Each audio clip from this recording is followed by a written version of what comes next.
Welcome back to my channel. How do I feel about being back in the same area where I saw the cinnamon black bear?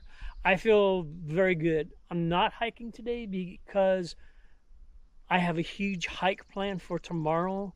Tomorrow's July 3rd. I got a huge hike planned for tomorrow and I don't want to use up all that energy. So today I'm just kind of scoping the area where I saw the black bear, which was right over here, and hoping to see maybe some, another bear, a moose, mountain lion, coyote, fox. They all call this area home. So today I'm just kind of scoping out the animal highway. That's what I think this is.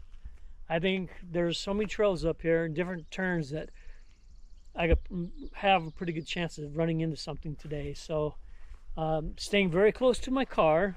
I'm maybe 60 feet from my car right now. Got my bear spray on me.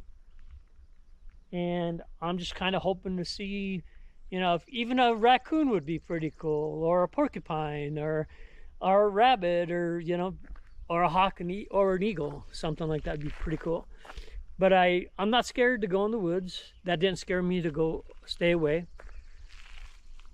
But it did make me be more aware of my surroundings, even more than I already was.